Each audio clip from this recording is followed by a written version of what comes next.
Notre anime commence avec une jeune fille connaissant le destin difficile qui l'attend, car elle pourrait bientôt partir dans l'au-delà 2 fois de suite, bien que cela n'ait aucun sens au départ. Nous rencontrons ensuite le Seigneur qui était sur le point de mettre fin à la vie de la jeune fille, car elle avait trahi l'accord qu'ils avaient conclu il y a de nombreuses années. Cette dernière ne semblait souhaiter qu'une dernière fois qu'on la regarde en face comme un ultime acte de pitié. Mais avant de voir ce qui est arrivé à la pauvre femme, nous voyageons quelques années en arrière dans la même ville où une jeune Nina courait après avoir volé des marchandises en compagnie de l'un de ses camarades, Saji, le jeune homme à la queue de cheval et le plus petit des trois. Colin, un homme, n'avait que ses 2 compagnons pour survivre, et il volait les riches de leurs terres comme seule option. 5 ans auparavant, une terrible peste avait décimé une grande partie de la population, laissant nos protagonistes sans famille. Il convient de préciser que ces 2 jeunes hommes sont frères, et lorsque Colin trouva un joli bracelet, il remarqua que les yeux de Nina et ceux de Lapis étaient très similaires, bien que cela gênait la jeune fille. À ce moment-là, son frère aîné demanda un peu d'intimité à Colin, car Nina ne pouvait ni porter ce bijou ni même montrer ses yeux bleus, sous peine d'être vendue pour une somme d'argent aux riches du royaume, qui achetaient des personnes uniquement pour les garder comme trophées. Plus tard, l'heure du repas arriva, et bien que la nourriture de Nina soit affreuse comme d'habitude, le fait qu'ils soient ensemble était suffisant pour les petits. Mais comme les ennuis ne finissent jamais, il y eut un moment où Colin tomba malade à cause de la fièvre. Son frère aîné savait que s'il ne faisait rien rapidement, sa vie serait en danger, et bien que Nina ait voulu l'emmener chez le médecin pour le sauver, Saji savait qu'il ne pourrait pas payer. À ce moment-là, Saji se lamenta d'être né sous une étoile pauvre, car celle-ci dicte qui est pauvre ou riche, qui a une bonne vie ou une mauvaise. Cependant, Nina voulait toujours trouver un moyen de sauver son compagnon. Le panique s'empara alors de Saji, qui lui dit des mots blessants, lui demandant de se taire, car elle ne faisait même pas partie de leur famille. Ces mots blessèrent la petite, la poussant à une tentative désespérée pour voler des médicaments pour Colin. Mais bien sûr, seule, elle finit sans médicaments et avec une raclée d'adultes en plein après-midi, où le reflet de ses yeux lui rappelait à quel point elle était insignifiante. Un peu plus tard, sous une pluie battante, un groupe d'hommes mystérieux discutait de leurs problèmes, car leur princesse venait d'avoir un grave accident, et il était évident qu'elle ne survivrait pas. Leur seule solution était de trouver une remplaçante le plus rapidement possible. Les heures passèrent, et au petit matin, dans un champ de tombes, nous voyons ce que le destin a réservé aux plus jeunes du groupe. Malgré tout, il ne semblait pas en colère. En fait, il s'excusa auprès de Nina et lui demanda de l'accompagner quelque part plus tard. En un instant, nous arrivons à cet endroit, mais quelque chose semblait étrange, et en un clin d'œil, nous voyons le piège tendu à la jeune fille, littéralement vendue à des esclavagistes par son meilleur ami. Ces derniers vérifièrent immédiatement les yeux de Nina pour confirmer si elle avait les mêmes yeux que leur princesse. Cet homme surprit Nina avec ses yeux dorés, car elle savait que ceux-ci étaient semblables à ceux d'une bête. Après cela, Nina fut recrutée pour les servir, mais d'abord, il fallait la laver et lui mettre de nouveaux vêtements. L'homme aux yeux dorés lui rappelle qu'aujourd'hui, elle allait perdre sa vie pour renaître en tant que princesse. Dans une scène suivante, nous voyons Nina courir, fuyant les dames de la maison, car elle n'était pas complètement habillée. Mais lorsqu'elle trébucha, le même ravisseur, qui était en réalité le prince Azur, fit son apparition.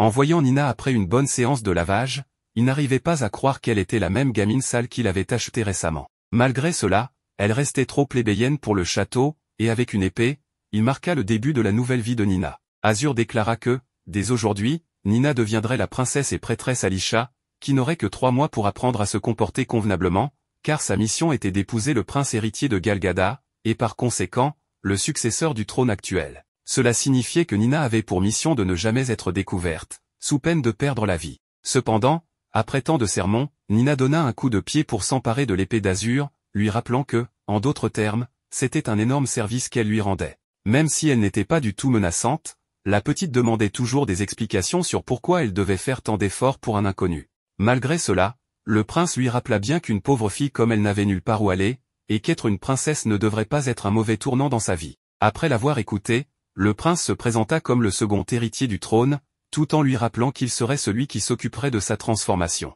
Un peu plus tard, le cours d'éducation commença, et comme Nina n'était pas habituée, elle détestait agir comme une enfant stupide. Pour éviter ces leçons, Nina rappela au prince que les pauvres n'avaient pas accès à l'éducation dans ce monde, ce qui signifiait qu'elle ne savait ni lire ni écrire. Elle ajouta qu'il serait plus efficace d'abandonner ces cours inutiles. Le prince savait cela, mais il voulait que Nina répète simplement ce qu'il lui enseignait, car il s'agissait des bases de l'étiquette pour toute princesse. En outre, elle avait bientôt un rendez-vous avec Sa Majesté le Roi pour une audience, ce qui commença à effrayer Nina, car non seulement elle manquait de classe, mais il était également possible qu'elle soit découverte étant pratiquement une autre personne. Ce sentiment de peur fut apaisé à la fois par le prince et par les servantes de la maison, qui lui rappelèrent que la seule raison pour laquelle elle était ici, c'était ses yeux bleus. On nous explique que la vraie princesse Alisha, la fille de la troisième reine, devait devenir la prochaine prêtresse astrale. Bien qu'une princesse soit normalement élevée dans un grand château, elle avait été élevée dans un village d'étoiles. Le début de sa carrière de prêtresse devait avoir lieu lors du même festival des étoiles, qui marquerait son destin à ses 16 ans. Ces lumières rappelaient à Nina un souvenir du passé, où ses parents lui assuraient que ces belles lumières étaient des lumières d'espoir. Perdre ses parents, puis perdre ses nouveaux frères, lui rappelait à quel point la vie avait été dure pour elle. Les servantes continuèrent à raconter que le roi n'avait jamais pris la peine de rendre visite à sa fille, et que très peu de personnes avaient eu la chance de voir la princesse.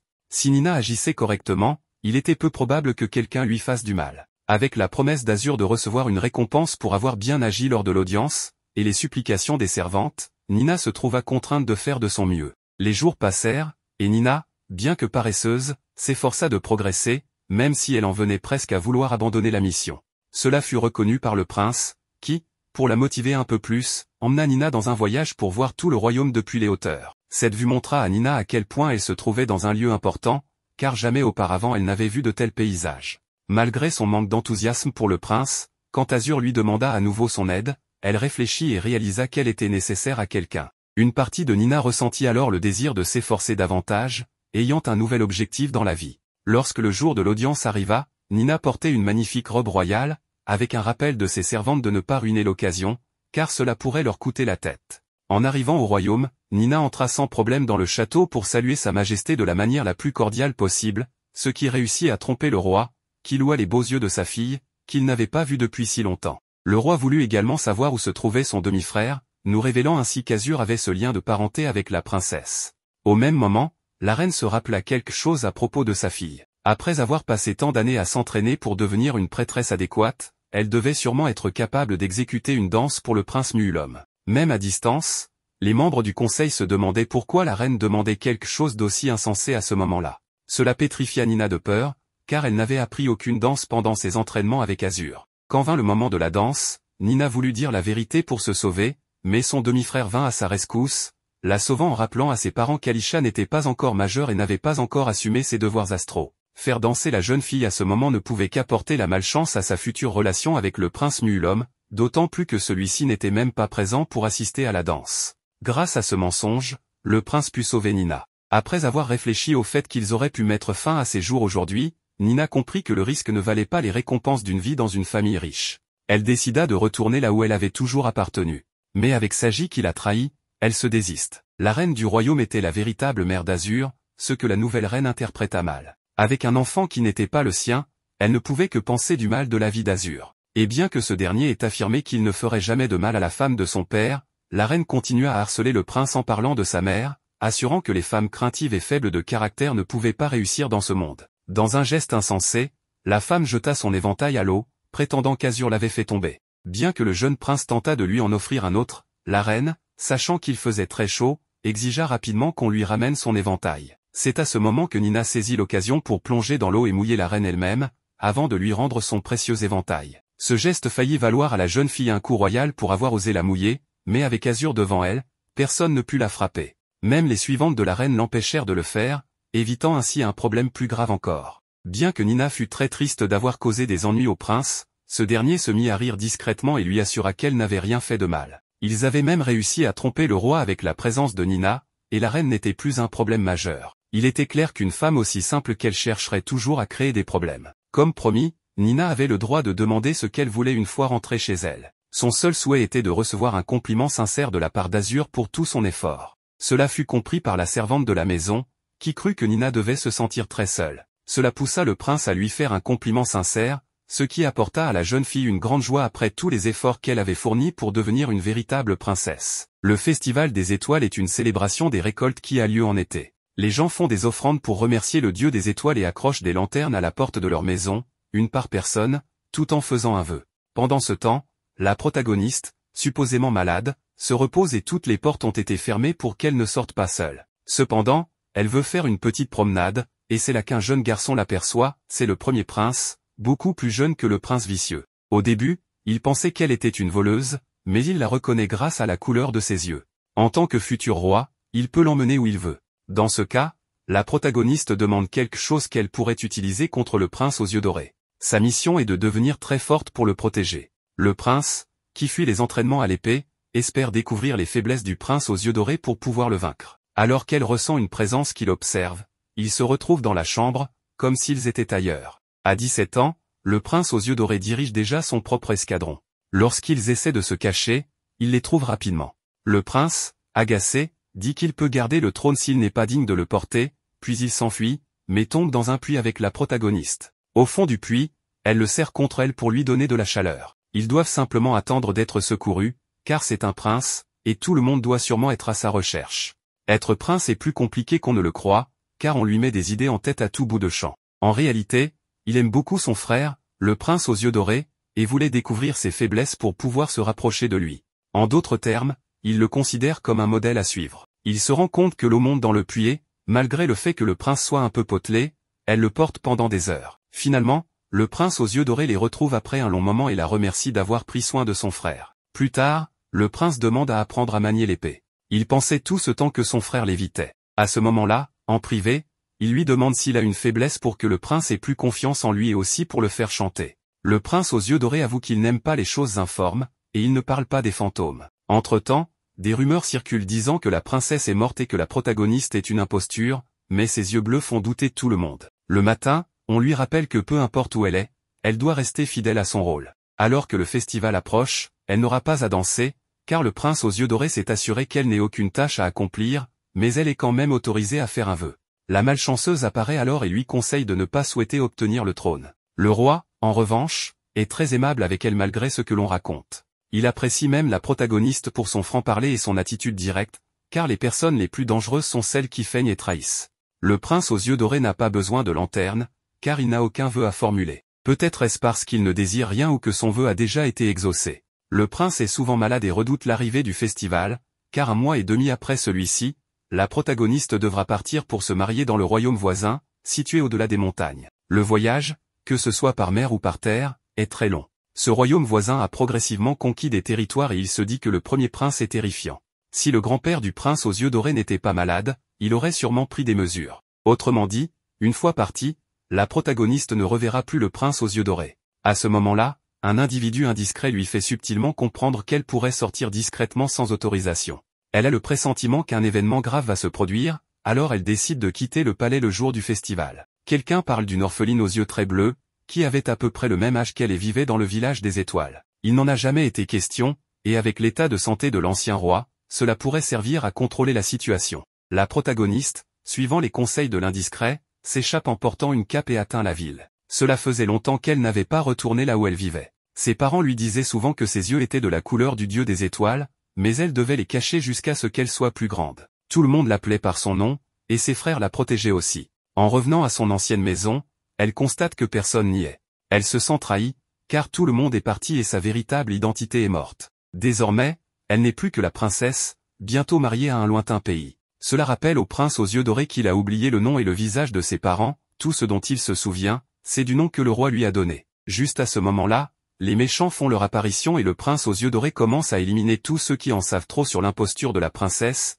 y compris l'homme qui avait suggéré à Nina de sortir. Dans le royaume, il y a beaucoup de gens qui détestent l'existence même du prince aux yeux dorés, donc un autre objectif est de l'éliminer. Le prince blessé, la protagoniste a l'occasion de s'échapper, car le prince lui dit qu'ils trouveront une autre remplaçante, donc peu importe. Mais elle refuse de le faire car le prince sera en mauvaise posture, puis elle déchire son habit pour panser la blessure du prince qui est content qu'elle soit restée. Il reconnaît son aide et la serre dans ses bras, ce qui resserre le cœur de la jeune petite fille, puis se sent aux anges. Apprenant à monter à cheval, l'homme qui les a attaqués était un serviteur de la reine et peut-être voulait-il les éliminer parce qu'il pensait que le prince aux yeux dorés convoitait le trône. Lorsque lui et son compagnon sont seuls, il l'appelle par son vrai nom, ce qui la rend très heureuse. Ensuite, il découvre des amulettes très populaires chez les jeunes filles, qui les tissent en pensant à la personne qu'elles aiment, ce qui pousse Nina à penser au prince aux yeux dorés et elle commence à s'en mêler les pinceaux toute seule. Après cela, le prince arrive et revient pour lui proposer une balade à cheval, ce qui la réjouit. Pendant qu'ils discutent,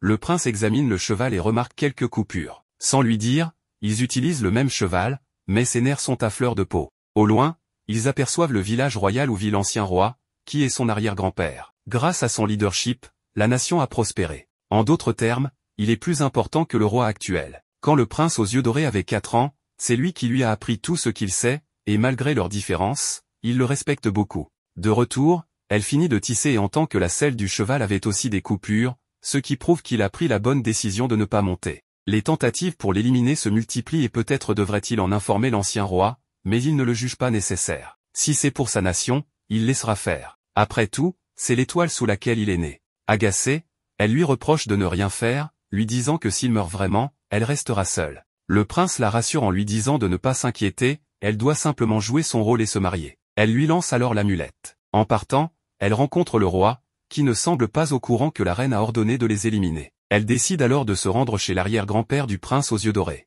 En arrivant sans prévenir, elle se présente en demandant de l'aide pour le prince, expliquant que quelqu'un a tenté de l'éliminer et qu'aujourd'hui, on a aussi essayé de saboter la selle de son cheval. Tout porte à croire que la reine est derrière ses actions, pensant que le prince aux yeux dorés veut prendre le trône. Le vieil homme l'avait élevé pour qu'il devienne l'un des piliers de la nation, et s'il ne fait rien à ce sujet, c'est probablement parce qu'il pense que c'est ce qu'il y a de mieux pour l'instant. En lui demandant de s'approcher, il découvre qu'elle n'est pas la vraie princesse. Quelqu'un élevé dans le village des étoiles ne poserait jamais le pied sur l'image qui est au sol. Il ordonne alors de l'enfermer. Peu de temps après, on l'informe qu'au lieu de pleurer, elle reste calme et chante. Du côté de Nina, la cellule lui rappelle son ancien foyer mais en beaucoup mieux. En se mettant à nettoyer sa cellule, le garde apparaît et l'informe qu'elle recevra 100 coups de fouet demain, mais Nina reste joyeuse à l'idée d'être fouettée plutôt que d'être exécutée.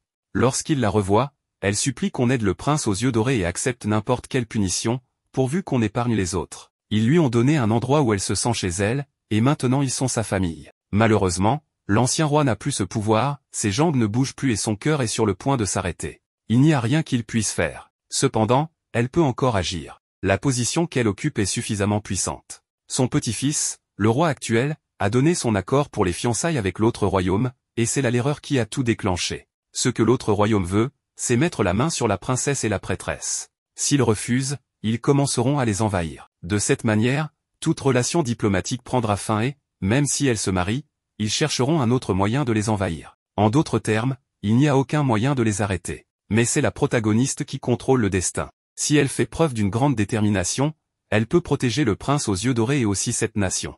À ce moment-là, il apparaît tout inquiet, assumant la responsabilité et demandant qu'on le croie innocent. Calmement, on découvre que tout est déjà su et que seuls les présents connaissent la vérité. Ils peuvent donc se reposer cette nuit et partir le lendemain matin. Son compagnon s'était caché tout ce temps et il semble aussi être un allié de son arrière-grand-père. En examinant bien ses yeux, elle remarque qu'ils sont similaires à ceux de son aïeul. Accrochez-vous, car dans ses veines ne coule pas le sang royal. Tout comme elle, il remplace le prince mort quand il était enfant, ayant été substitué par le prince malade. Ce grand secret était connu du roi, de l'ancien roi et de très peu d'autres personnes. Même la reine n'en avait pas connaissance. À l'époque, le prince n'avait que 4 ans, donc s'il cachait la vérité pendant quelques années, personne ne remarquerait que son apparence avait changé complètement. C'est ainsi que son arrière-grand-père l'a élevé, lui apprenant à vivre pour cette nation sans désirer autre chose. Il a ensuite appris à se comporter, à connaître des lieux lointains, et quand le prince Mulhomme est né, il a été mis à l'écart, devenant désormais le second prince. Au lieu d'être écarté, il deviendrait un conseiller qui protégerait la nation. Ils auraient pu l'éliminer à la naissance du nouveau prince, mais il est toujours là, vivant. À ses yeux, les gens n'étaient que des pions, et il avait trouvé la protagoniste pour pouvoir les éliminer. Cependant, depuis l'autre jour, il n'a pu penser qu'à son bien-être. Il ne peut pas perdre son sourire, car il est unique. Elle ne peut pas mourir. Agacée, elle lui demande également de prendre soin de lui-même. Elle ne permettra pas que quelqu'un d'autre meure. Il l'appellera par son nom, car ce qu'elle souhaite, c'est que ce soit lui qui le fasse, et peu importe s'il n'est pas prince, car pour elle, il est aussi unique. En remarquant que ses yeux bleus le regardent avec tant d'honnêteté,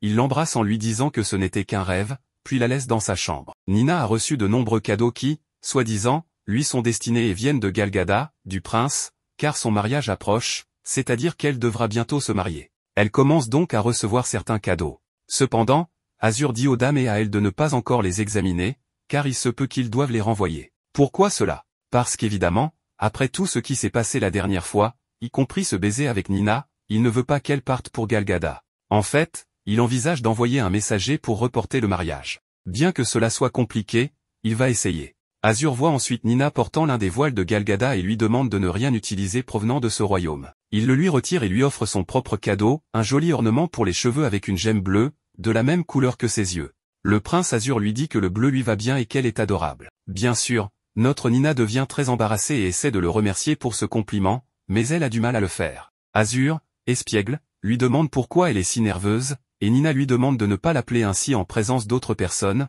même si, en réalité, ils étaient seuls. Le prince pense qu'elle devrait rester ici pour toujours, c'est pourquoi il veut envoyer cette lettre pour qu'elle ne soit pas emmenée ailleurs. Clairement, elle rêve de vivre ici pour toujours avec Azur et qu'il puisse l'appeler par son prénom. Mais Nina est préoccupée, car elle ne sait toujours pas qui essaie de tuer Azur. Elle est allée parler à son arrière-grand-père, qui n'avait aucune idée, mais lui a seulement dit que la véritable princesse Alisha saurait comment le sauver et aurait ce pouvoir, bien qu'elle ne comprenne pas comment elle pourrait y parvenir. Elle a un rendez-vous avec Muulom, son jeune frère, qui est heureux de la voir et de lui parler, lui rappelant aussi qu'il lui avait envoyé de nombreux cadeaux. Alors qu'il parle de choses qui ne l'intéressent pas vraiment, la reine apparaît et la critique pour être trop insouciante et simple. Nina tente alors de discuter directement avec la reine pour savoir ce qu'elle compte faire d'Azur et si l'homme qui les avait attaqués auparavant était l'un de ses serviteurs. Sans l'accuser de quoi que ce soit, la reine répond qu'elle n'a aucune intention de nuire à Azur, mais qu'elle veut simplement qu'il connaisse sa place et qu'il ne cherche pas à devenir le prochain roi. En gros, elle ne veut pas qu'on compare son fils au prince Azur, car ce dernier est plus âgé et semble qualifié pour devenir roi. Cependant, elle ne souhaite pas lui faire de mal, sachant qu'Azur est une bonne personne et serait un excellent conseiller pour son fils. Elle ajoute que le responsable de l'attaque était en réalité un lord qui obéissait au roi, non à elle. Ensuite, le roi arrive et s'isole avec Nina. C'est alors que le roi révèle être celui qui tente de tuer Azur. Il lui demande ce qu'elle est allée faire chez l'ancien roi. Nina garde son calme et ne répond pas, alors il lui dévoile qu'Azur n'est pas son véritable fils, ayant été remplacé lorsqu'il était petit. Le roi lui confesse également qu'il est responsable de la mort du véritable Azur, qui, un jour, jouait avec l'un de ses échiquiers, le roi l'avait poussé accidentellement contre un meuble, entraînant sa mort. Sans remords, il avait ensuite ordonné de trouver un remplaçant, voyant tout le monde comme des pions sur son échiquier. Cela devient encore plus clair lorsque Nina comprend que le roi l'a en fait vendu à Galgada pour éviter la guerre avec Fortuna et obtenir quelques cadeaux de Galgada. Ces cadeaux n'étaient donc pas pour Nina, mais pour le roi. Ce dernier lui dit qu'il sait qu'elle n'est pas sa fille véritable, tout comme Azur a été échangé, et il lui demande de lui révéler toute la vérité. Nina, ayant compris la situation, affirme qu'elle est capable d'aider Azur, mais pour cela, elle doit devenir la véritable Alisha. Ici, on explique que Alicia révèle être la véritable princesse et la fille du roi. Elle annonce qu'elle partira pour Galgada et qu'elle sait qu'il l'a vendue pour quelques avantages. Elle demande que rien n'arrive à Azur, si quelque chose de mystérieux lui arrivait, elle accuserait le roi et s'occuperait elle-même de la situation une fois reine à Galgada. Elle déclare même qu'elle deviendrait l'épée qui attaquera Fortuna, menaçant directement le roi. Le roi dit même que tout le monde n'est qu'un pion dans son jeu d'échecs. Mais Nina, en devenant la princesse Alicia, prend en main cette opportunité. Le problème est qu'elle devra quitter Azur, ne pouvant rester éternellement à ses côtés pour entendre son nom. Tout en sachant maintenant que le roi est coupable, Nina décide de profiter de ses derniers jours avec Azur. Il l'invitait à nouveau dans sa chambre, pensant qu'elle n'y retournerait plus jamais, et lui offre un livre de son choix parmi de nombreux livres d'origines diverses. Certains sont des récits de voyage, d'autres des histoires lues par plaisir. Dans l'un d'eux, il est question d'un chameau, un animal qu'elle n'avait jamais vu. Azur informe Nina qu'il a envoyé un messager à Galgada pour retarder leur mariage, mais un serviteur de l'ancien roi s'est présenté peu avant pour lui demander ses désirs. Nina, de son côté,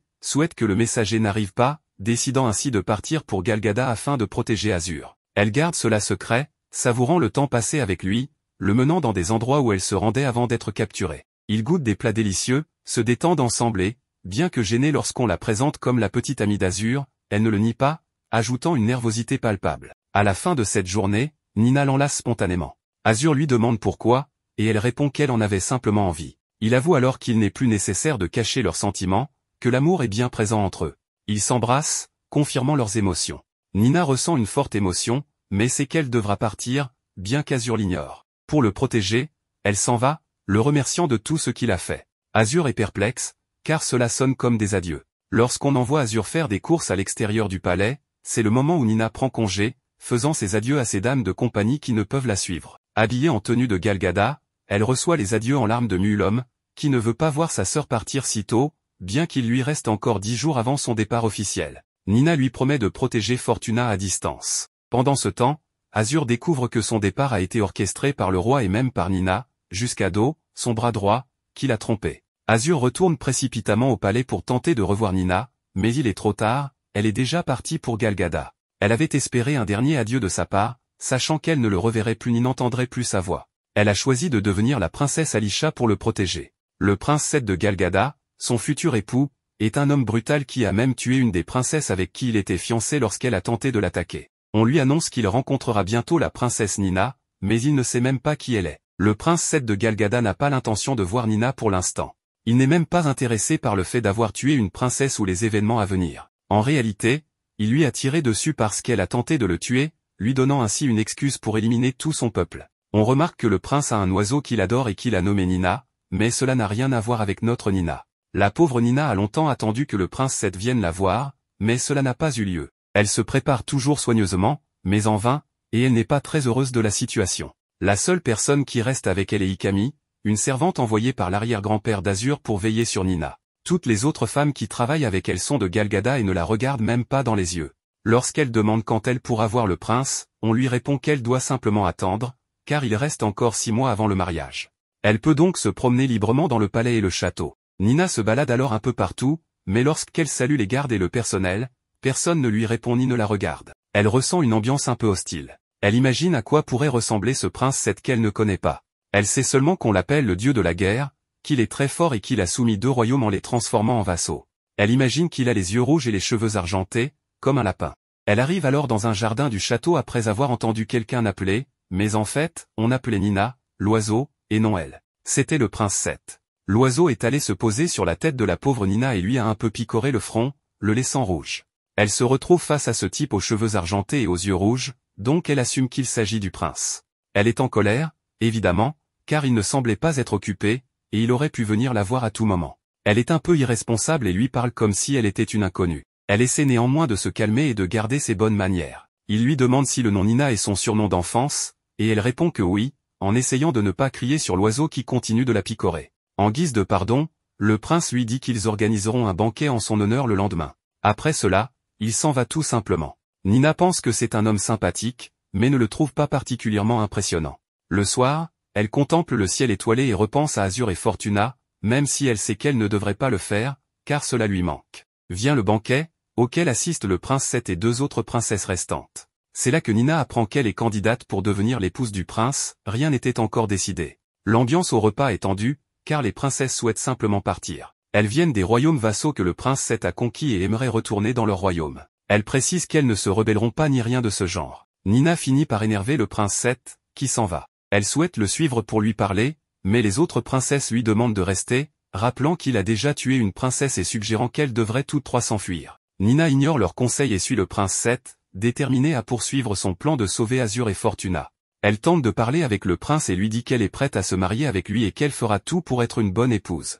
Cependant, le prince Seth la prend et l'emmène dans sa chambre, laissant entendre que l'un des rôles principaux d'une épouse concerne l'intimité. Nina, bien qu'elle lui rappelle qu'il reste du temps avant leur mariage, se retrouve terrifiée. Finalement, il la repousse en disant qu'il n'a aucune envie de coucher avec elle, ajoutant qu'elle n'est qu'un pion sans importance. Il révèle qu'il n'a aucune intention de choisir l'une d'elles comme épouse, cherchant plutôt des prétextes pour attaquer leurs royaumes respectifs. Nina est blessée et réalise que son plan était naïf et imprudent. Elle comprend que rien ne sera simple avec ce prince et qu'elle ne pourra pas protéger ce qu'elle aime si facilement. Désespérée, elle retourne dans sa chambre en pleurant. Après un rêve où elle revoit Fortuna et Azur, elle se réveille avec le souvenir de petits moments heureux et du difficile parcours de sa vie d'orpheline, où elle était souvent maltraitée et frappée lorsqu'elle volait pour manger. Elle décide alors de continuer d'avancer, de profiter des petites choses positives et de se transformer en l'épouse du prince pour devenir reine. Le lendemain, elle se lève avec un nouvel état d'esprit, prête à regarder la vie plus positivement. Les serviteurs du château remarquent qu'elle est de bonne humeur et certains finissent même par lui répondre poliment, impressionnés par ses yeux bleus.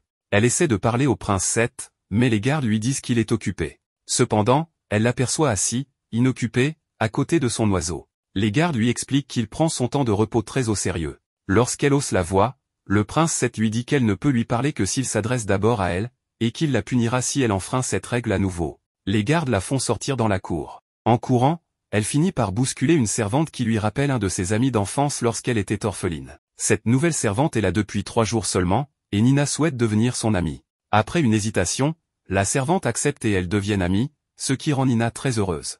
Elle confie à Ikami qu'elle a enfin une amie femme. Ikami lui conseille d'être plus prudente, car elle pourrait être en danger, mais Nina est surtout concentrée sur la recherche d'un cadeau pour sa nouvelle amie, Annie. Nina offre un beau pendentif à Annie, ce qui la rend très heureuse. Il n'y a techniquement aucune règle interdisant aux servantes de parler aux princesses, donc elles peuvent être amies. Nina réalise que les serviteurs et les gardes l'ignorent sans doute à cause de ses origines, mais elle reste déterminée à continuer. Malheureusement, elle entend bientôt des cris, Annie a pris une plume de l'oiseau du prince sans savoir que tout au château appartient au prince. Un garde s'apprête à lui couper le bras pour cela. Nina intervient, affirmant qu'il est absurde de punir Annie aussi sévèrement pour une erreur involontaire. Le prince s'est arrivé, bien qu'il refuse d'intervenir, Nina lui demande s'il considère que même la poussière au sol lui appartient. Le prince la rappelle à l'ordre en disant qu'il l'avait déjà averti de ne pas lui parler, ajoutant que Fortuna a commis une grave erreur. Le prince met alors Nina au défi, en demandant si elle pense être sienne et menace de la tuer. Il sort son épée et, contre toute attente, blesse Nina. Elle pensait qu'il ne le ferait pas, mais Ikami arrive pour la secourir, déplorant la cruauté du prince. Il ajoute que cette blessure laissera une cicatrice, ce qui ne dérange pas le prince, car il est le seul à la voir. Nina, malgré sa blessure, se relève, interprétant ses paroles comme une preuve qu'il a l'intention de l'épouser, car il sera le seul à la voir ainsi. Souriante, elle touche le prince Seth et lui dit que cela la rend heureuse avant de s'évanouir. Surpris, Seth l'empêche de tomber complètement, réalisant qu'elle est différente de toutes les autres. Nina est blessée et souffre des blessures causées par l'épée de Seth. Il la regarde et réfléchit à tout ce qui s'est passé. Ikami, qui veille sur Nina, remarque son attitude. Le prince demande si elle vient d'un autre royaume, car elle ne se comporte pas avec le respect habituel envers lui, même si c'est le prince. Pourtant, il ne la punit pas, car elle s'occupe de Nina. Il mentionne qu'Alicia, alias Nina, est une princesse assez particulière. Ikami explique qu'elle a passé beaucoup de temps enfermée dans le village des étoiles, où elle a été élevée pour devenir prêtresse, car elle est considérée comme la messagère de Dieu du destin.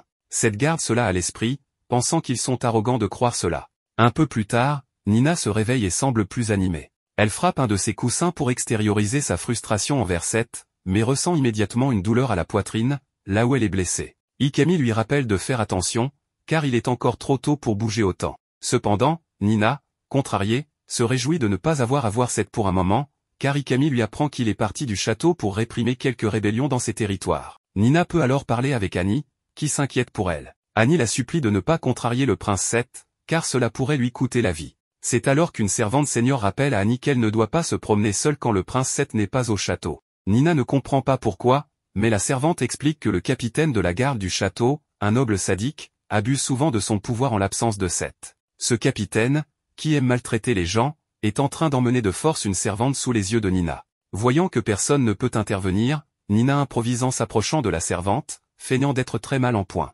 Elle l'étreint et lui demande de la raccompagner dans sa chambre, sauvant ainsi la servante de la situation. Ikami la prévient que de telles actions sont dangereuses, mais Nina insiste qu'elle ne pouvait rester sans rien faire. Ikami se souvient alors des paroles du bisaïeul d'Azur, qui lui avait demandé de veiller sur Nina. Elle admet que, bien que Nina soit impulsive, elle est aussi astucieuse. Ikami décide alors de lui apprendre à se protéger elle-même. Nina commenta qu'elle a observé les méthodes de Seth et ses propres règles, il n'a tué qu'une princesse parce qu'elle avait tenté de l'assassiner. Donc, tant qu'elle ne tente pas de lui faire de mal, elle pense être en sécurité. Cependant, elle n'est pas entièrement sûre si elle pourrait se défendre face à lui si la situation l'exigeait. Elle se dit que l'essentiel n'est pas de gagner mais de ne pas perdre. Inspirée, Nina élabore un plan. Elle se déguise en servante et prend l'une des plumes précieuses parmi ses bijoux, se promenant dans la cour et s'émerveillant ostensiblement de sa beauté. Le capitaine de la garde, attiré par cette mise en scène, s'approche pour la réprimander, croyant qu'elle a volé un objet du prince, ce qui est un crime. Nina révèle alors son identité de princesse, faisant un scandale pour montrer comment il l'a maltraitée, mettant ainsi le capitaine dans une situation délicate. Quand le capitaine tente de l'attaquer, la traitant de princesse d'un royaume insignifiant, Nina se défend en utilisant une technique que Ikami lui avait apprise, ce qui le laisse étourdi. Les autres gardes le conduisent au cachot, choqués par son comportement. Nina en profite pour dire que ce sera une occasion de parler au prince Seth, espérant qu'il approuvera cette décision. Sa bravoure impressionne le personnel du palais, qui commence à la respecter davantage. Peu après, Seth revient au château et apprend ce qui s'est passé. Il tente d'intimider Nina en brandissant un couteau, mais elle se maîtrise et l'assure qu'il ne lui fera pas de mal. Seth la regarde, intrigué par ses yeux bleus particuliers, rappelant les paroles de Ikami selon lesquelles elle est la messagère de Dieu. En fin de compte, il lui confie une nouvelle tâche en lui demandant de superviser une servante. Nina accepte, interprétant cette responsabilité comme un défi lancé par le prince, prête à prouver sa valeur. Ensuite, elle doit s'occuper de l'oiseau et, en le taquinant, elle a aussi des occasions de parler avec le prince Seth. Cependant, il ne parle pas beaucoup. Après quelques conversations normales, sans menace, il l'invitait à un futur voyage au centre de Galgada, et elle est conviée. L'une des servantes plus âgées et le reste du personnel sont heureux, car le prince n'avait jamais emmené de princesse à la capitale royale. Là-bas, il y a les rois, la famille du prince. Elle espère donc les connaître un peu mieux pour se rapprocher d'eux et améliorer leurs relations. Cela fait partie de son plan. Lorsqu'elle essaie de recueillir des informations sur les rois, elle découvre qu'ils sont stricts et qu'ils correspondent aux stéréotypes royaux. Nina se demande alors si le père de Seth est comme son arrière-grand-père adoptif. Bien qu'elle tente d'obtenir plus d'informations des principaux gardes, ils ne lui disent rien. Malgré tout, Nina est heureuse et continue d'essayer de soutirer des informations à l'intéressé lui-même, c'est-à-dire à Seth, en commençant d'abord par parler avec l'oiseau, pour qu'il daigne lui adresser la parole. N'oublions pas qu'elle ne peut pas lui parler directement, mais Seth ne lui répond rien. Quelque chose le dérange, il est irrité de voir Nina si dévouée à son royaume et prête à avancer, alors qu'elle a été envoyée comme une pièce de monnaie d'échange, sans qu'on se soucie d'elle. Elle a été humiliée, blessée, mais elle persévère sans vouloir nuire au prince, assumant son rôle de princesse. Nina pense que peut-être Seth déteste lui aussi tout ce qui entoure le fait d'être prince ou roi, les obligations qui en découlent. Seth la regarde dans les yeux, de plus en plus persuadé qu'elle est une prêtresse, une messagère de Dieu. Alors, pour la corrompre, il l'embrasse, et Nina reste impassible. Mais lorsqu'il lui demande si elle se sent désormais plus mature, elle se fâche, se lève, s'enfuit en le traitant d'enfant stupide et idiot. Bien sûr, Nina n'en peut plus. Au début, Seth ne réagit pas et reste surpris de son action. Puis, le jour arrive où ils doivent partir pour le centre de Galgada, la capitale. Cela prendra du temps, et ils devront passer par d'autres chemins en raison des glissements de terrain causés par de fortes pluies. Nina est un peu inquiète, mais elle se sent au moins un peu plus heureuse car elle va voyager dans son propre carrosse avec l'oiseau et ne sera pas avec le prince Seth, étant donné que les choses sont un peu tendues entre eux.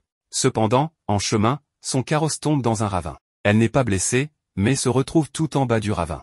En cherchant l'oiseau, celui-ci s'échappe. En tant que sa protectrice et soigneuse, Nina part alors à sa recherche dans toute la forêt pour tenter de l'apaiser, mais elle ne parvient pas à le retrouver. La panique commence à envahir la pauvre Nina, car elle sait que personne ne viendra la secourir. Après tout, elle n'est qu'une fausse princesse. Elle pense qu'elle va mourir ici, sans que personne ne se souvienne d'elle ou ne prononce son nom. Alors qu'elle sombre dans le désespoir, elle aperçoit au loin des yeux dorés, appartenant à un tigre, et la pauvre Nina est attaquée. La pauvre Nina est attaquée par un tigre, ce qui lui rappelle Azur en appelant à l'aide. Mais Seth apparaît pour la sauver et tue le tigre avec son arme, tout cela grâce à Nina qui avait alerté le prince. Seth lui lance une gourde d'eau et lui dit qu'ils rejoindront les autres au matin, car il a laissé des marques tout au long de la forêt. Cependant, pour le moment, ils doivent chercher un endroit pour passer la nuit. Seth préfère que Nina reste loin de lui, mais elle remarque qu'il est blessé. Il s'avère que, lorsqu'il a protégé Nina contre le tigre, il a reçu le coup à sa place. Nina insiste pour l'aider, mais Seth refuse en disant que ce n'est rien,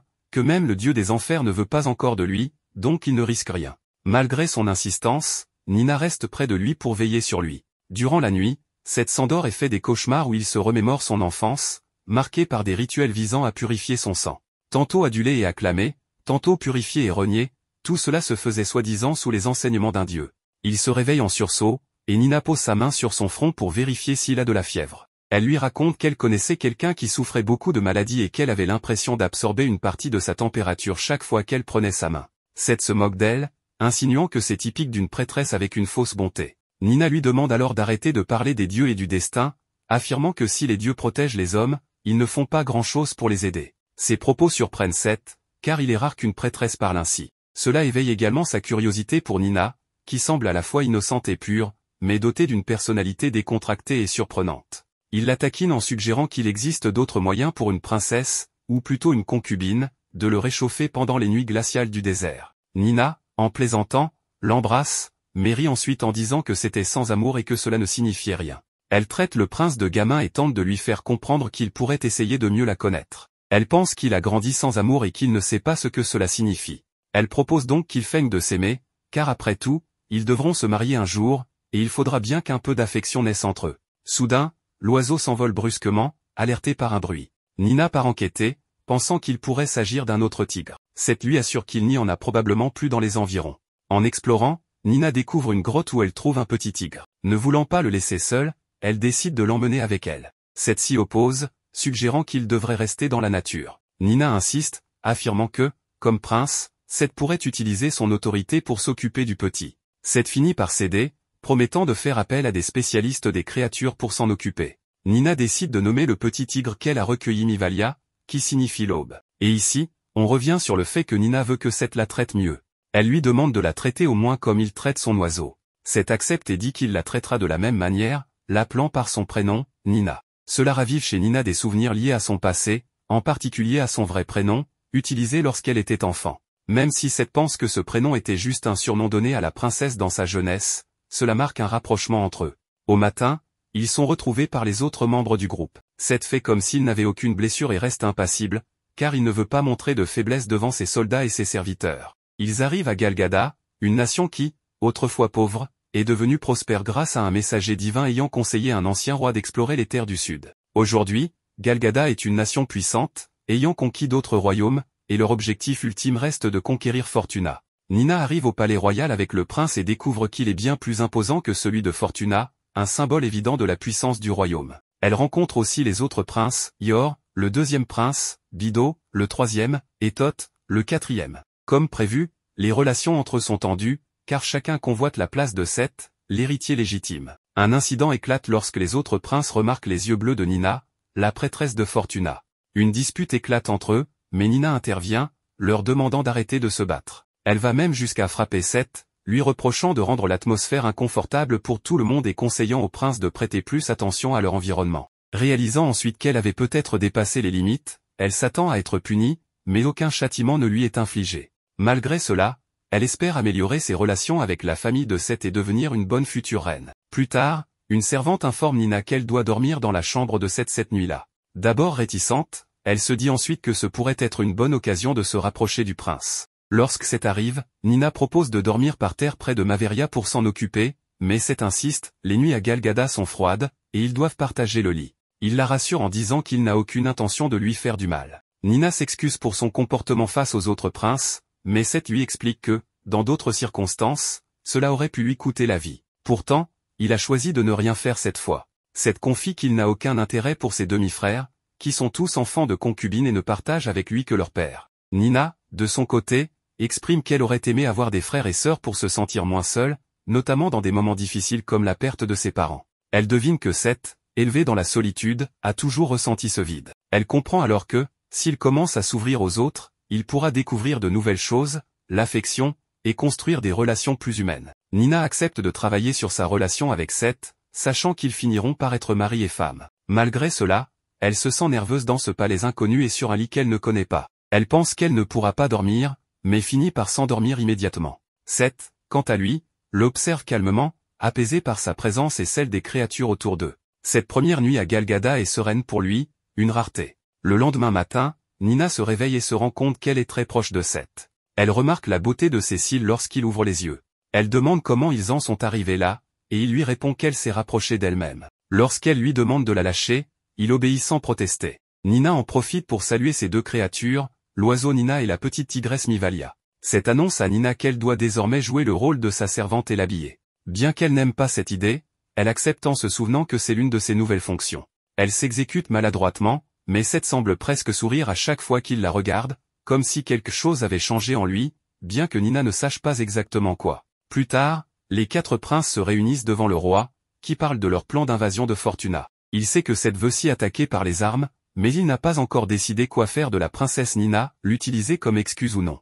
Le roi annonce ensuite que la succession au trône dépendra de celui qui réussira à conquérir Fortuna en premier. Cette décision ouvre la voie aux autres princes pour tenter de prendre le pouvoir. Tot, l'un des princes, a un plan clair, épouser la princesse de Fortuna et avoir un enfant avec elle pour s'emparer facilement du royaume. Pendant ce temps, à Fortuna, un nouveau roi a pris le pouvoir, le prince Azur, maintenant devenu le roi Azur. Les détails de son ascension restent inconnus pour le moment. Dans ce château où se trouve Nina, il y a maintenant 5 ailes, une pour le roi et les 4 autres pour chaque prince, chacune ayant sa propre couleur. Nina est actuellement dans l'aile blanche, celle spécialement dédiée à Seth.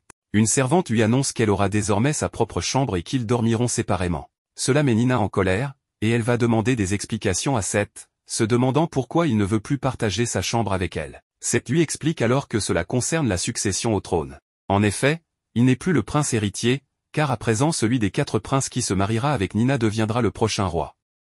Nina est exaspérée à l'idée que ces 4 princes se disputent son attention de diverses façons, car le trône de Galgada est actuellement très furieuse, Nina quitte l'aile blanche, déçue que Seth semble Elle se demande s'il ne veut vraiment pas du trône et est frustrée, pensant qu'ils s'étaient rapprochés dernièrement, notamment grâce à leurs discussions nocturnes. 5 gardes bien habillés viennent alors chercher Nina, prétendant que le prince Yor l'invitait dans son... Mais au lieu d'une invitation, elle est emmenée de Yor lui propose une chambre pour elle seule, équipée de tout ce dont elle a besoin, et lui annonce qu'elle deviendra son épouse pour qu'il puisse obtenir. Nina refuse poliment, prétextant qu'elle doit s'occuper de ses. Elle remarque aussi que Yor semble peu intéressé par les femmes, entouré exclusivement de gardes élégants et impeccables. Quand Nina essaie de lui parler plus directement, on lui refuse l'accès sous prétexte que le prince Yor supporte mal les femmes. Exaspérée, Nina demande s'il aime les hommes, ce qui met Yor en colère. Pendant contrainte de rester dans l'aile noire, réfléchissant à la possibilité que cette laisse les autres princes rivaliser pour elle, et se demandant s'il viendra la chercher. L'auteur de Yor apporte de la nourriture à Nina. Il profite de l'occasion pour le frapper, l'attacher, voler son uniforme et tenter de s'échapper. Les gardes alertent Yor, et des recherches sont lancées pour la retrouver. Dans la chambre de Seth, un de ses gardes lui rapporte que le prince Yor a probablement emmené Nina, ce qui inquiète ses servantes. Il demande directement à Seth pourquoi il ne se bat pas pour devenir roi.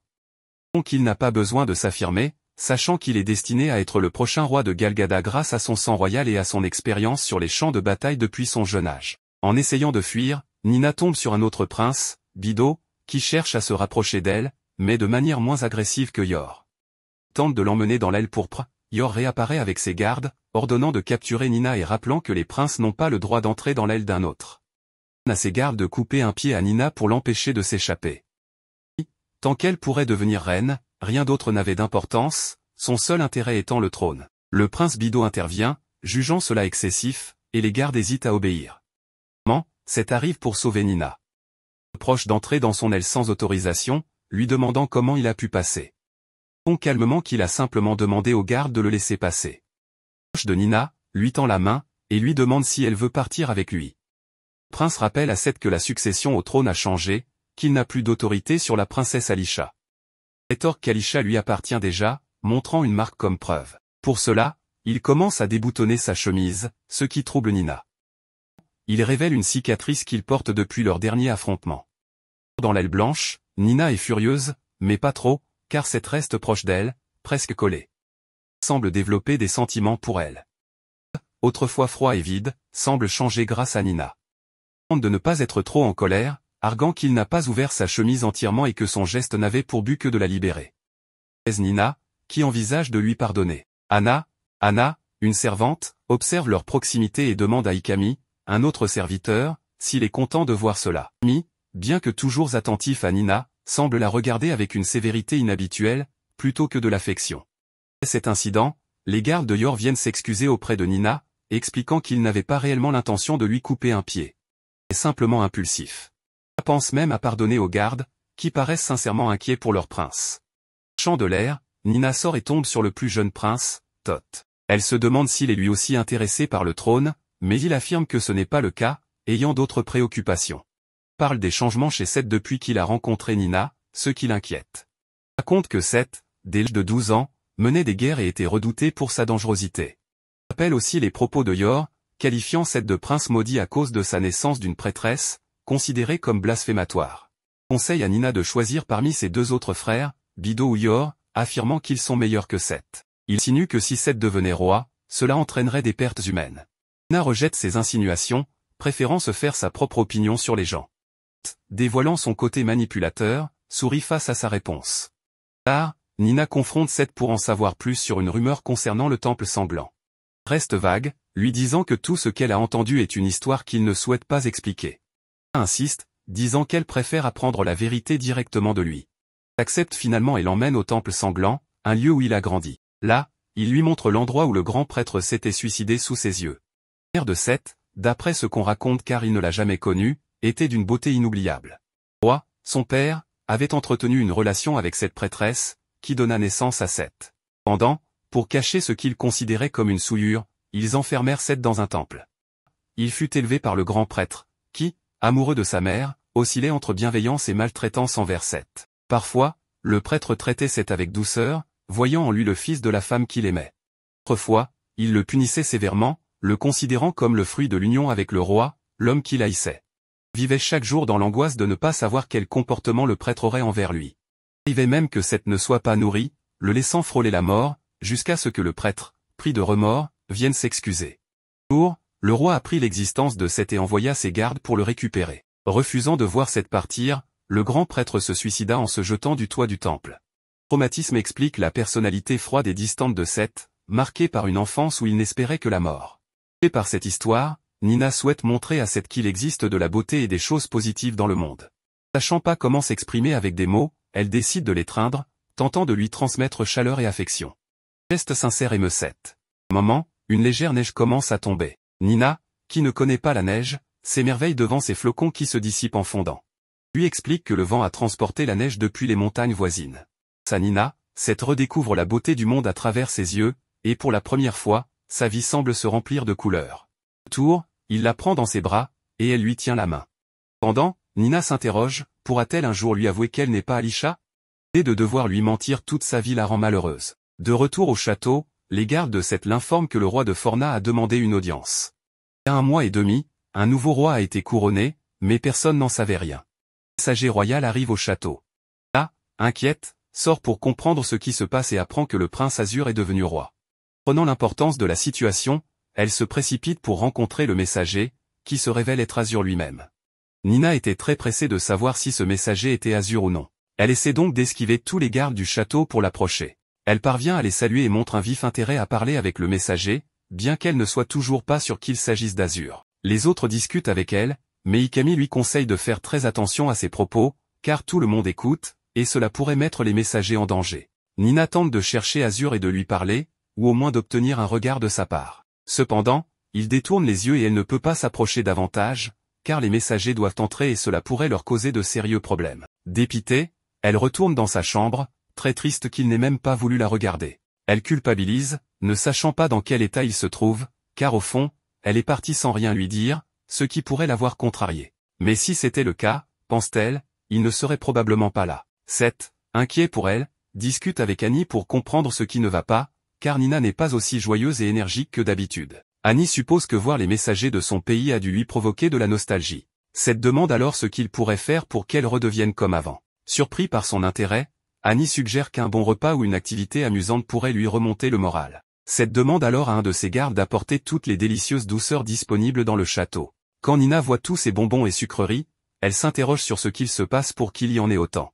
Annie lui murmure alors que le prince Seth s'inquiétait pour elle et voulait simplement lui remonter le moral. En comprenant cela, Nina se sent mieux, même si elle doute encore de ses intentions. Cependant, elle est heureuse, surtout lorsqu'elle apprend que Seth prévoit un festival pour accueillir l'hiver, avec de la musique et d'autres activités divertissantes. Cela améliore son humeur, bien qu'elle trouve encore agaçant les sourires qu'il affiche parfois. Pendant ce temps, les autres princes se réunissent dans les hauteurs du palais, inquiets des informations que les messagers pourraient apporter, ainsi que de ce qui se passe à Fortuna. Le roi actuel aurait empêché leurs espions au palais d'envoyer leur rapport, y compris celui qui se faisait passer pour un marchand ambulant.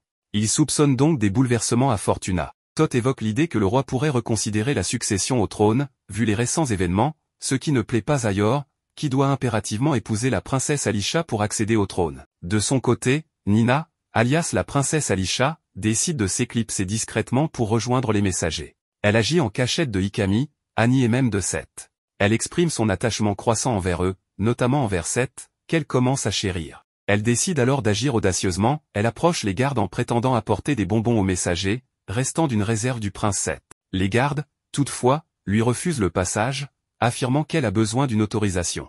Nina insiste, affirmant qu'elle a la permission et les invite à vérifier. Elle ne peut pas être arrêtée et se retrouve ici avec les messagers de Galgada, percutant l'un d'eux et faisant tomber le récipient contenant les bonbons. Évidemment, elle se retrouve face à Azur, qui, encore une fois, évite de croiser son regard. Le prince Seth arrive alors, lui demandant ce qu'elle fait là. Seth lui dit qu'il aurait été impensable qu'elle aille aussi loin juste pour voir de simples messagers. Cependant, ce qu'elle voulait vraiment, c'était envoyer un message à tous ceux qu'elle aime à Fortuna, y compris son père, sa mère, le grand-père d'Azur et Mulhomme. Elle leur promet qu'elle fera tout ce qu'elle peut pour les protéger depuis Fortuna. Même si Azur ne répond rien à cela, il s'accroupit pour enlever une pierre qui avait coincé son pied afin qu'elle ne se blesse pas. Cependant, Seth intervient, l'écarte et lui dit de ne pas s'inquiéter, les messagers ne partiront pas tout de suite. Le roi a arrangé les choses pour qu'il reste jusqu'au festival d'hiver qui se prépare. Mais il explique que ce festival n'est qu'un prétexte pour les retenir et les interroger afin de s'assurer qu'ils sont bien ce qu'ils prétendent être et qu'ils n'ont pas d'intention malveillante.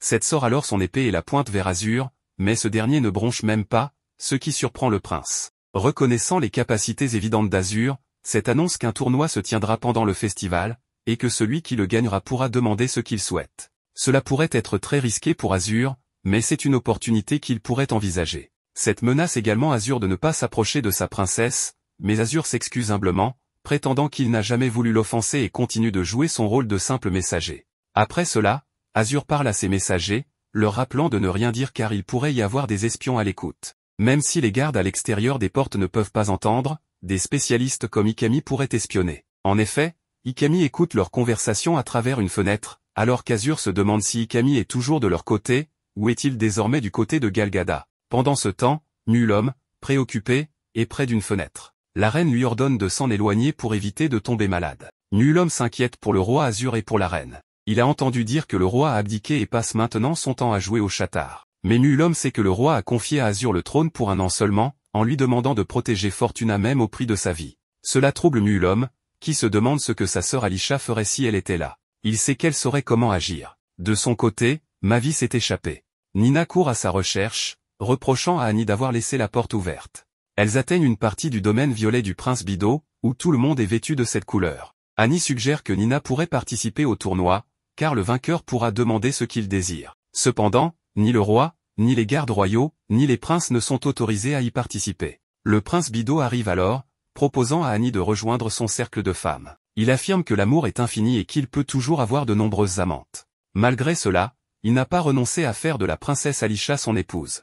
Alisha, pensant à participer au tournoi, se retrouve avec une épée lourde dans les mains, mais elle n'est pas entraînée pour ce genre de combat. Le prince Bido, très ambitieux, prévoit de faire participer quelqu'un d'autre à sa place pour satisfaire ses propres désirs. Pendant ce temps, Yor veut accorder son pardon à un général puissant mais emprisonné, afin qu'il puisse se battre pour lui et l'aider à obtenir ce qu'il désire. Ikami entend tout cela également.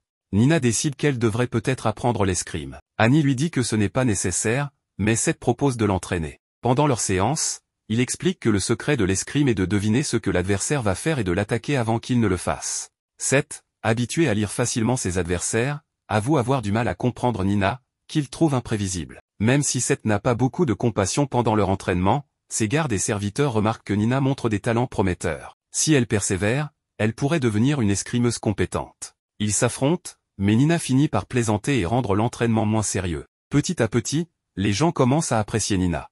Elle gagne progressivement l'affection de tous, car ils ont remarqué à quel point le prince Seth a changé. Ils comprennent désormais qu'elle semble être une personne irremplaçable pour lui. Annie finit par le confier à Nina, lui faisant comprendre l'importance qu'elle a. De son côté, Nina ne veut qu'une chose, protéger tout le monde. Elle rêve que Fortuna et Galgada deviennent des nations amies. Elle veut protéger les gens qu'elle a laissés à Fortuna ainsi que ceux qu'elle a rencontrés à Galgada. Elle s'attache à tous, mais plus particulièrement à Seth, qu'elle souhaite chérir. Cependant, cette nuit-là, Ikami lui demande de la suivre en silence. Nina ne peut rien dire. Ikami la conduit jusqu'à un balcon, devant des fenêtres où se trouve le prince Azur. Ce dernier, sans prononcer un mot, lui montre une marque qu'elle lui avait faite autrefois. Azur lui annonce qu'il la ramènera à Fortuna avant son mariage au printemps, quoi qu'il en coûte.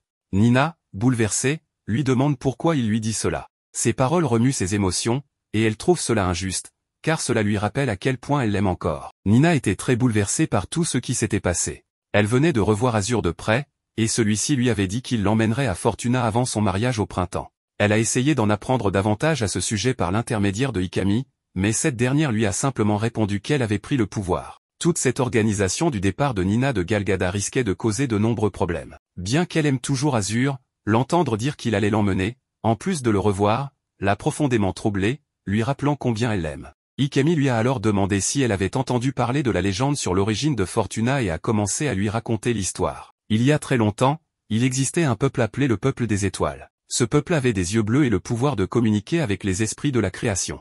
Il voyageait de lieu en lieu. Un jour, une femme de ce peuple est tombée amoureuse d'un jeune prince. Malgré les obstacles, ils ont réussi à rester ensemble. Grâce à son pouvoir, cette femme a aidé le royaume, rendant ses terres fertiles et prospères avec l'aide des esprits. Ainsi, Fortuna fut créée et continua de se développer pendant plus de 1000 ans. Depuis, il naît parfois une fille aux yeux bleus qui devient la prêtresse du dieu des étoiles. Ce phénomène est rare, mais c'est pourquoi Fortuna accorde tant d'importance à récupérer Nina. En réalité, elle n'aurait jamais dû être échangée ou donnée. Pourtant, Nina se dit intérieurement qu'elle n'est pas vraiment la princesse Alisha, même si ses yeux bleus pourraient indiquer qu'elle est une descendante de ce peuple. Elle se sent déprimée en pensant à tout cela, jusqu'à ce que Seth réapparaisse et lui demande si elle pensait encore à son ancien foyer. Elle lui confie qu'elle a beaucoup de choses en tête. Elle se souvient des paroles de Seth, disant qu'il ne devait l'embrasser que par amour. Nina veut comprendre pourquoi il a dit cela et pourquoi il l'a embrassée. Mais à nouveau, Seth s'approche pour l'embrasser, et cette fois, Nina le repousse. Elle lui explique qu'elle a besoin de temps pour mettre de l'ordre dans ses pensées. Seth lui demande alors ce qu'ils peuvent faire entre-temps, et elle répond qu'ils peuvent continuer à s'enlacer. Seth la prend dans ses bras, et Nina lui demande s'il est possible de laisser Fortuna tranquille, de ne pas l'attaquer. Elle regrette aussitôt ses paroles, car l'une des raisons pour lesquelles elle est venue à Galgada était de protéger Fortuna. Mais elle ne veut pas non plus manipuler Seth et ses sentiments. Seth lui dit alors que prendre Fortuna est déjà décidé et que celui qui épousera la princesse Alisha héritera du royaume. L'enfant issu de cette union entre le roi de Galgada et la princesse de Fortuna serait destiné à gouverner. Ces paroles enflamment la colère intérieure de Nina. Elle est fatiguée de se sentir impuissante, manipulée et utilisée. Elle s'échappe pour marcher, furieuse, et finit par atteindre un endroit en hauteur où elle peut voir toute la ville de Galgada depuis le château. Elle crie pour évacuer son stress, regrettant que le roi ne soit pas venu lui parler directement, préférant la manipuler de loin. Pendant ce temps, le festival commence. Ce jour-là, les princes s'affrontent non pas personnellement, mais à travers des champions qu'ils ont choisis. L'un des généraux, autrefois gracié par un prince, est en route pour combattre en son nom. Parmi les nobles, les discussions tournent autour de la succession et de qui sera le prochain roi. Le prix du tournoi n'est autre que la princesse Alisha. Quand Nina entre, vêtue d'une élégante tenue et illuminée par ses yeux bleus, elle attire tous les regards. Déterminée à agir, elle se présente comme une princesse gracieuse et s'adresse au roi, qui reste toujours caché et entouré de gardes. Elle le salue et lui demande la permission de parler. Elle explique qu'elle n'est pas offensée d'être utilisée comme récompense pour ce tournoi, mais en échange, elle exige un prix, la souveraineté sur Fortuna. Le roi éclate de rire, mais il s'avère que ce roi est en réalité une reine. Intriguée par Nina, elle lui demande si elle se considère vraiment assez précieuse pour mériter une telle récompense. À ce moment, tout le monde fut évidemment surpris par sa demande, mais Nina, sûre d'elle, affirme qu'elle en vaut la peine. La reine, charmée par son audace, l'invitait à assister au tournoi à ses côtés. Cette reine se nomme Noaal. De son côté, Azur riait de tout ce qui s'était passé, remarquant qu'elle n'avait aucune intention de suivre son plan de la ramener à Fortuna avant le printemps.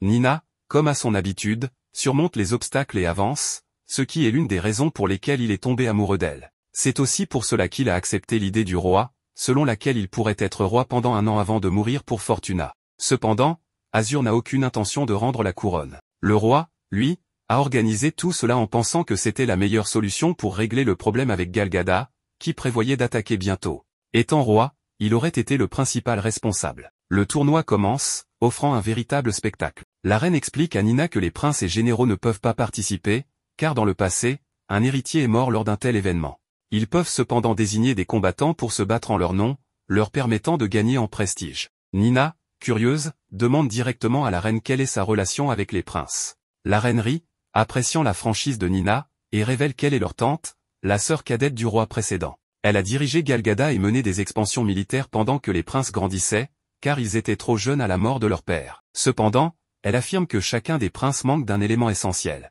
La reine révèle le manque de chacun, notant que Seth, en particulier, manque de cœur. Nina estime pouvoir combler ce manque pour faire de lui un bon roi. Durant leur conversation, Nina perçoit une dualité dérangeante chez la reine, bien que souriante, ses yeux ne reflètent aucune chaleur. Par ailleurs, Yor rencontre un problème, au lieu du général Holt qu'il avait demandé, on lui a envoyé un ancien criminel, un meurtrier notoire, pour se battre en son nom. Yor a été manipulé et ne peut plus se retirer du tournoi. Le criminel commence à massacrer ses adversaires, ce qui, bien que mal vu, n'est pas interdit. La reine rappelle que le vainqueur obtient un souhait, rendant cela très significatif. Nina, horrifiée par ces actes, demande si quelque chose peut être fait pour arrêter le massacre, mais la reine lui ordonne de laisser faire. Refusant de se conformer, Nina se lève et descend dans l'arène pour sauver une personne menacée. Cependant, elle est attaquée par le criminel, tout cela orchestré par le prince Tot. Ce dernier avait échangé les combattants pour nuire à son frère Yor et avait ordonné au criminel de tuer Nina. Seth, apprenant la situation, se précipite pour la sauver. Dans l'arène, Nina se défend en se rappelant les enseignements de Ikami. Avant qu'elle ne soit blessée, Azur intervient pour la protéger, démontrant son habileté à l'épée. La situation s'intensifie lorsque Seth arrive, tue rapidement le criminel et menace Azur, lui rappelant qu'il avait promis de le tuer s'il touchait Nina à nouveau. La reine intervient face à tout ce qui se passe et punit le prince Seth, car ils ne doivent ni interférer ni se mêler du tournoi. Pour cela, elle décide de faire arrêter et d'enfermer le prince dans une cellule pendant 1 mois. Pendant ce temps, Nina est désemparée en voyant la situation des 2 princes. Le prince Bido tire parti de la situation en comprenant presque parfaitement ce qui se passe. Nina, de son côté, réfléchit beaucoup à comment rejoindre le prince Seth pour discuter avec lui et voir comment il va. Cependant, Ikami, qui la suit, lui déconseille de tenter quoi que ce soit de risqué pour le voir. Nina est également déprimée, car, bien qu'elle agisse toujours pour le bien de tous, cela finit souvent par nuire aux autres. Annie arrive alors pour l'informer que des membres du clan pourpre souhaitent lui parler. Parmi eux, il s'agit du prince Bido, qui est venu l'inviter au festival. Bien que Nina se méfie de lui, Bido se révèle être plus intelligent qu'il n'y paraît. Non seulement il invite la princesse Alisha, mais aussi les messagers de Fortuna, car il semble avoir compris quelque chose. Dans le carrosse, Bido demande à Nina ce qu'elle pense de la ville, en la comparant à Fortuna. Nina trouve la ville impressionnante, mais est choquée de découvrir le commerce d'esclaves. Bido explique que ces esclaves sont des personnes provenant de royaumes tombés en ruine et qu'elles méritent de souffrir. Cependant, son expression change, montrant qu'il ne s'intéresse pas vraiment à ce sujet. Le moment clé survient lorsque le prince Bido révèle à Nina qu'il sait qu'elle entretient une sorte de romance avec le messager aux cheveux noirs de Fortuna. Il imagine même une histoire d'amour impossible entre eux. Bien qu'il exagère, il devine juste qu'il existe un lien affectif entre eux. Bido ordonne alors à l'un de ses serviteurs de faire en sorte que la princesse puisse marcher et que son escorte soit le messager aux cheveux noirs, offrant ainsi à Seth et Nina du temps ensemble. Ce geste, bien que généreux en apparence, cache des intentions douteuses. Lorsque Nina et Azur se retrouvent enfin, le moment n'est pas comme elle l'avait imaginé. Azur ne fait que la réprimander, lui demandant d'être plus prudente. Frustrée, Nina s'enfuit en lui lançant un défi, « Attrape-moi si tu peux ». Azur, habitué à ses manières, la poursuit et finit par la trouver sous un pont. Là, il l'enlace et lui demande ce qu'elle pense. Nina, troublée, lui explique qu'elle est préoccupée par tout ce qui s'est passé, sa transformation en roi, son retour à Galgada, et l'idée qu'il veuille la ramener à Fortuna. Azur s'excuse et tente de la rassurer, affirmant qu'elle n'a plus à craindre pour sa vie, car il a pris le contrôle de son destin. En tant que roi, il a désormais le pouvoir de la ramener à Fortuna, leur véritable maison. Malgré ces mots touchants, Nina reste ferme dans sa décision, elle veut rester à Galgada pour protéger Fortuna en tant que reine. Elle lui reproche de l'avoir mise dans cette situation et lui demande de l'oublier afin qu'elle puisse avancer. Malgré ses sentiments, Nina fuit à nouveau. Elle reconnaît qu'Azur pourra protéger Fortuna en tant que roi, mais souhaite qu'il se concentre sur ses responsabilités sans elle. Ce départ laisse des émotions conflictuelles dans le cœur de Nina, où Azur et Seth occupent chacun une place spéciale. Pendant ce temps, le prince Tot, toujours frustré par l'échec d'un assassin envoyé contre Nina, prépare un poison qu'il envisage de lui offrir sous forme de cadeau. Par ailleurs, il semble admirer le prince Seth, ayant dans sa chambre un véritable hôtel dédié à ce dernier. D'un autre côté, le roi reçoit des nouvelles de l'un de ses espions, qui rapporte qu'un nouveau roi s'est récemment élevé à Fortuna. La plupart des espions ont été découverts, et les forteresses frontalières commencent à être fortifiées, signe qu'ils se préparent à la guerre et qu'ils compliqueront les choses pour le roi et Galgada. La reine, guerrière dans l'âme, suggère qu'il est préférable d'attaquer rapidement. Pendant ce temps, Seth, mélancolique, reste enfermé dans sa tour. Il n'a jamais souhaité voir personne auparavant, mais maintenant, il ressent l'envie de revoir Nina. Nina rencontre le roi et, à sa grande surprise, elle ne s'excuse même pas. En tant que princesse audacieuse, elle agit comme si elle n'était pas devant le roi le plus puissant de ces terres. Elle remarque également qu'Azur et les messagers sont présents au banquet, mais à distance. Le roi demande à Nina de l'accompagner, se lève, et déclare que le prince deviendra bientôt le prochain roi, lui conférant la succession. Il annonce également qu'il se mariera avec la princesse Alisha dans un mois. Cette déclaration est vue comme un acte de guerre par Azur, qui en discute ensuite avec ses serviteurs. Le roi prévoit un assaut rapide sur Fortuna et compte utiliser le prince Seth comme sa plus puissante arme. Pendant ce temps, Nina se rend auprès du groupe pour s'excuser des éventuels problèmes qu'elle aurait pu causer, même si elle n'a rien fait. Elle pleure, sans savoir pourquoi ses jambes l'ont menée là. Azur s'approche, ne montrant aucune rancune pour ce qu'elle lui avait dit auparavant. Il lui demande quel vœu elle avait formulé au Festival des Étoiles. Il avoue ne jamais en faire, car il n'a jamais eu de souhait. Cependant, il reconnaît que lorsqu'on a quelqu'un d'important à ses côtés, des désirs peuvent naître, ce qui lui est arrivé avec Nina. Il lui dit que Fortuna sera toujours un foyer pour elle et qu'elle pourra y revenir quand elle le voudra. Nina, dans son cœur, réalise que son plus grand souhait a toujours été d'avoir un endroit où appartenir. Plus tard, Annie, voyant Nina triste, se souvient d'un cadeau reçu, des breuvages et des herbes pour se détendre. Ikami, en examinant le flacon, découvre qu'il ne contient pas ce qu'il prétend, et propose de s'occuper de tout. Le sourire rare de Ikami impressionne Annie. Ikami suggère que Nina rende visite au prince Seth. Bien que réticente, car elle ne sait pas quoi lui dire, Nina accepte l'aide de Ikami pour entrer sans être vue. Ikami lui confie des biscuits et des breuvages à partager avec Seth. Arrivée à la tour, pleine de doutes, Nina finit par entrer et parler à Seth. Bien qu'il ne semble pas heureux, il est clair qu'il souhaitait la voir. Seth remarque la tristesse de Nina et lui demande si elle pense encore à Fortuna. Elle finit par lui demander directement de ne pas attaquer Fortuna. Contre toute attente, Seth accepte. Il explique que, bien qu'il reçoive des ordres du roi, il n'a pas à les suivre s'il n'en voit pas l'intérêt. Cependant, il avertit qu'il ne peut empêcher les autres d'agir. Soulagée, Nina se réjouit de cette promesse. Elle propose de partager les biscuits et les breuvages. Seth boit le breuvage, croyant qu'il a été préparé par Nina, mais il s'avère empoisonné. Désemparée, Nina ne sait que faire ni qui appeler à l'aide. Ikami apparaît alors. Bien que Nina espère son assistance pour sauver Seth, Ikami sort une dague, clairement décidée à attaquer le prince. Ikami tente d'assassiner Seth, mais Nina s'interpose pour l'empêcher, permettant ainsi à Seth de se défendre en utilisant une épingle qu'elle portait dans ses cheveux pour blesser Ikami. Cependant, ce dernier, en voyant les yeux bleus de Nina, hésite et n'accomplit pas sa mission. Nina, très inquiète, remarque que Seth est en danger, commençant même à faire de la mousse par la bouche à cause d'un empoisonnement. Affolée, elle cherche de l'aide, mais lorsqu'elle est découverte seule sur les lieux par les gardes, elle est accusée d'avoir empoisonné le prince et emprisonné. La reine est informée de l'incident. Bien que l'antidote ait été administré à temps, seul l'avenir dira si le prince survivra. Les gardes, en colère, refusent de répondre aux questions de Nina et la maintiennent enfermée, renforçant les soupçons à son encontre. Sa réputation, patiemment construite auprès des autres, commence à s'effondrer. De son côté, Azur remarque l'agitation inhabituelle au château. On découvre qu'Ikami, présenté comme une femme, est en réalité un homme qui regrette de n'avoir pu accomplir sa mission d'assassiner Seth. Il explique que son objectif, donné par l'ancien roi, était de nuire au royaume de Galgada, même si cela impliquait de sacrifier Nina. Cependant, après avoir passé beaucoup de temps avec elle, il s'est attaché à elle. Bien qu'il ait utilisé du poison sur Seth, il avait également préparé un antidote qu'il avait glissé dans des biscuits destinés à Nina.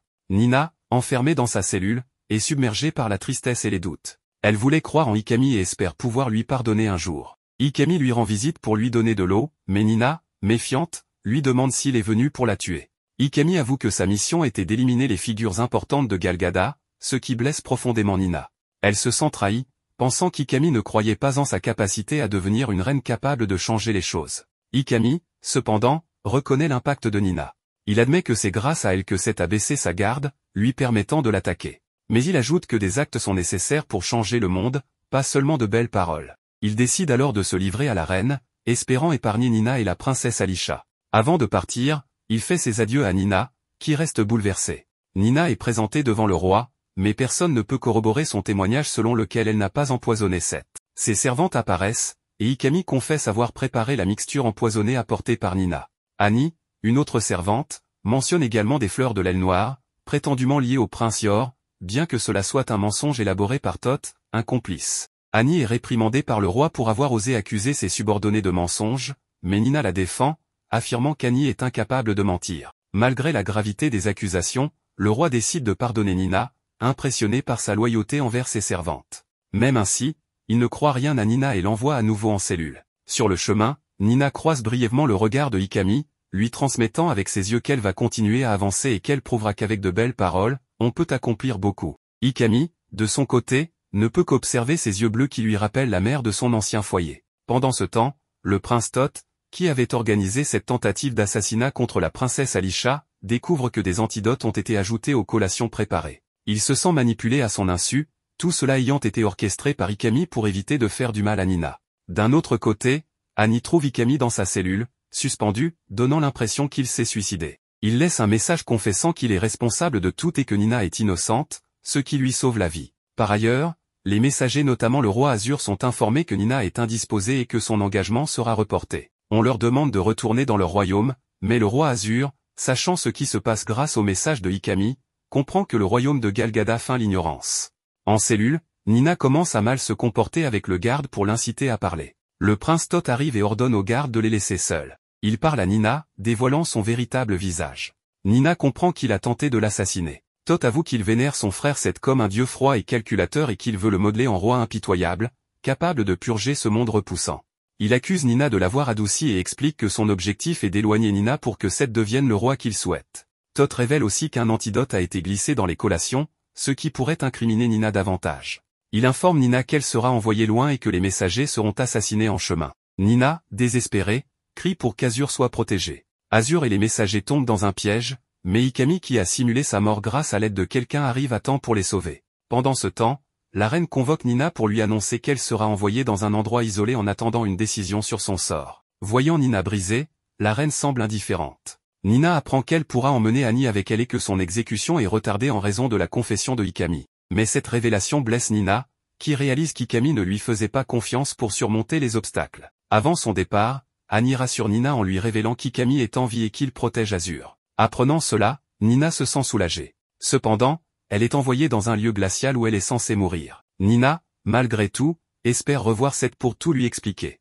Plus tard, Seth se réveille, découvre la trahison de Toth et le tue avec ses serviteurs. Furieux, il exige de savoir où se trouve Nina. En parallèle, Azure part à la recherche de Nina pour s'assurer qu'elle va bien.